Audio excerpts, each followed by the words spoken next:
So that's based on, you know, all this information. That's It's from 3. 3 3 1/3. Yeah. Anybody got any questions for Brandon at this time? I just want to say thanks for all your work on the spreadsheets and everything. It really helps us. Sure. And I mean,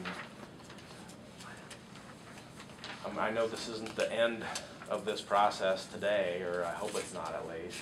And so, you know, I'm always available if you got specific questions. Just send me an email or give me a call, and I've got a lot of information, more than you probably want to see, I'm guessing.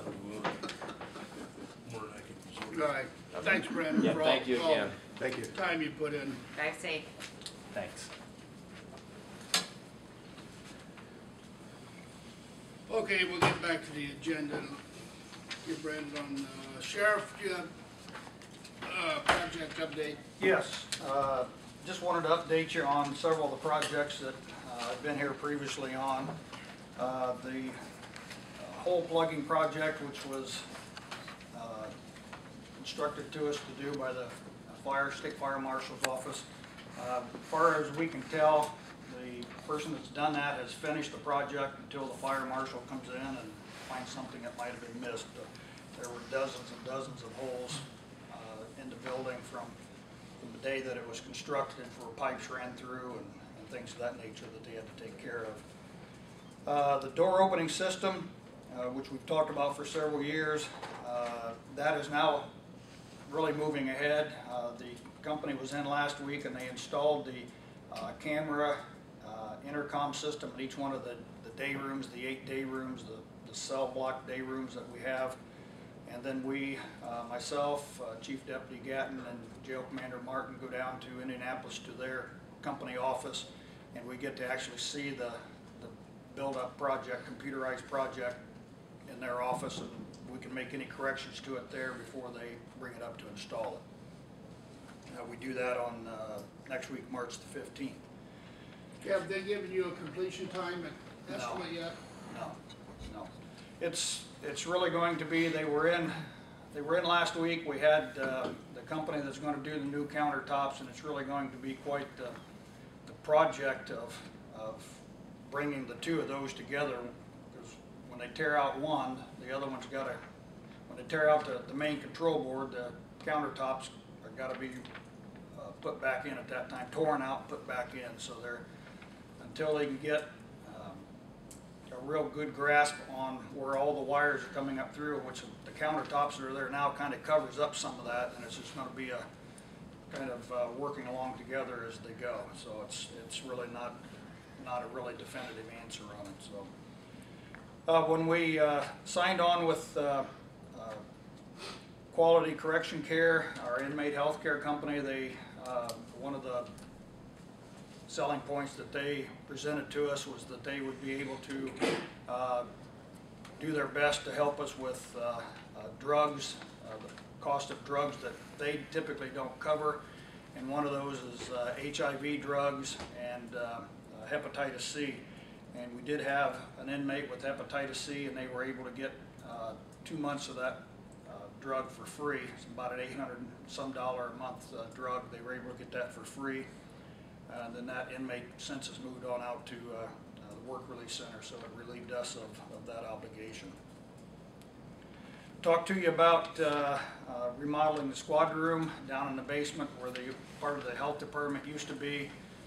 What that room has been used for several years is for the individual deputies each have their own desk down there, and it's a modular style desk, or not old school desk, but it's a modular style desk that were purchased many years ago and put together, and each desk butts up to the other. So there's 2 rows of 6 desks on each side, total of 12 desks.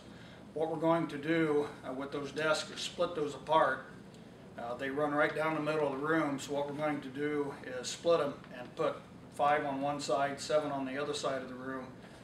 We've repainted the entire room and we had to replace some carpet on the one end because it was pretty heavily traveled. We've got that all taken care of. The desk will be taken apart and moved to the outside of the room. probably in about 2.5 weeks. What that will do is it's going to open up the center part of the room, and it's going to allow for us to have a much larger and bigger meeting room and training room. Typically what we've done in the time that I've been here is if we had a department meeting with the deputies, we meet in my office. And those of you who've been in there, when you get 15 people in there, it's pretty much shoulder to shoulder. So what we'll be able to do is move those meetings down to the basement and be a lot more comfortable. And also have a place down there where we can conduct training and other things too that will be a lot more convenient. Video conferencing equipment, we're working on that again. We've resurrected that project from several years ago, and right now we're just in the early portions of that. We've got 3 companies that are submitting bids.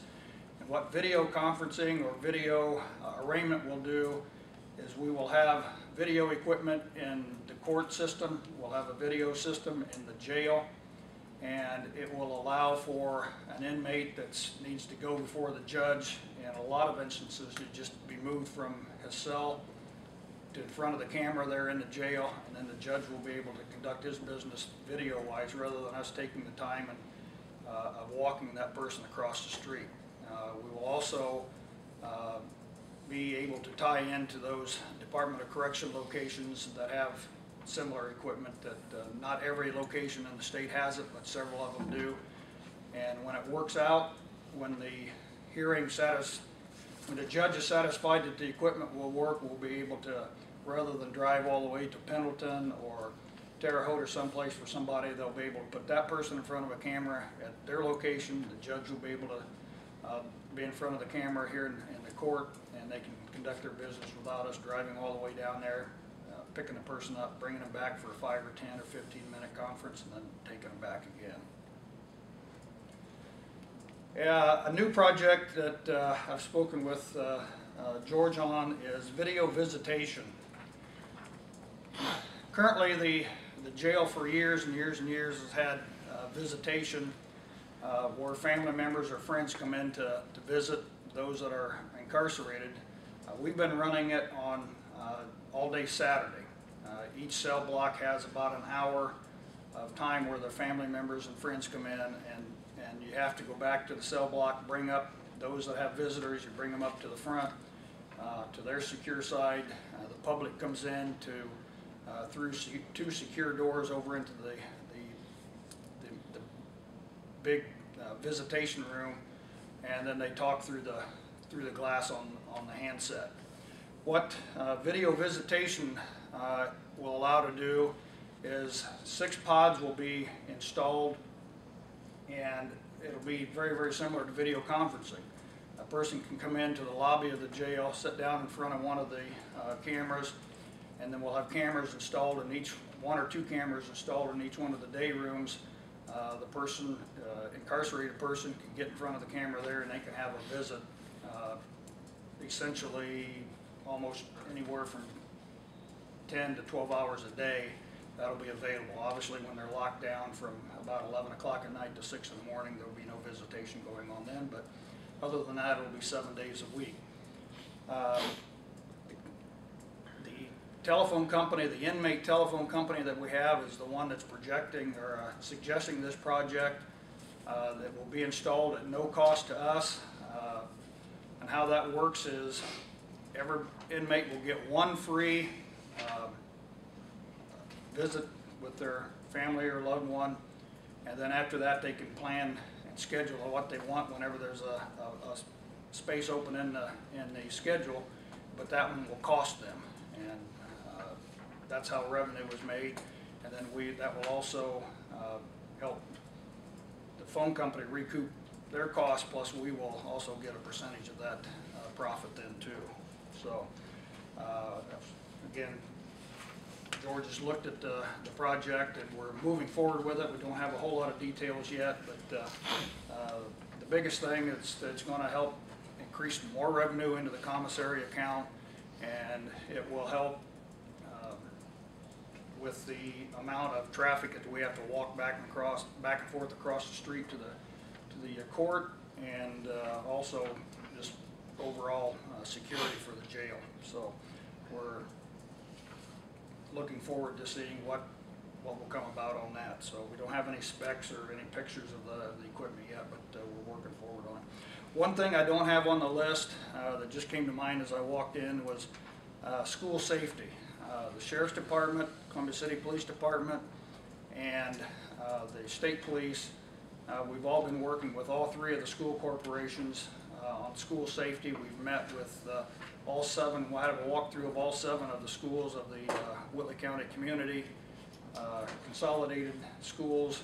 We've met with Whitco, and we've also had a walkthrough at the Cherubusco schools, just to give us familiar, to help us be familiar with the building, and then also to give ideas to the staff and at the school as what they can do to help them help us and help themselves. So that's an ongoing project. We're far from having it all taken care of, but we are working on it. So that's all I have on the update. Any questions on any of them? How many, how many cameras will there be then for visitation, like, For visitation, we'll have 6. What's been projected with the space that we have would be 6 pods set up in the lobby, and then at least 1 camera in each one of the 8 day rooms, maybe even 2, depending on, since our population has gone up and seems to be holding up, they may put 2 in some of the larger ones.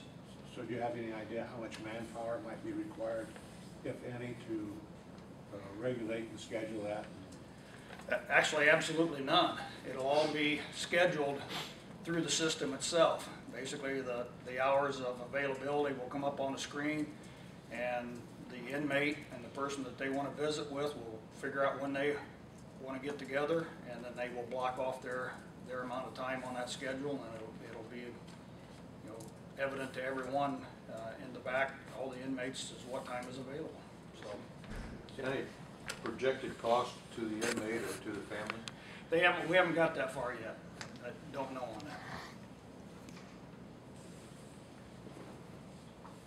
Any other questions of Mark while we've got him here? All right, thanks. Okay, great, thank you. Alan?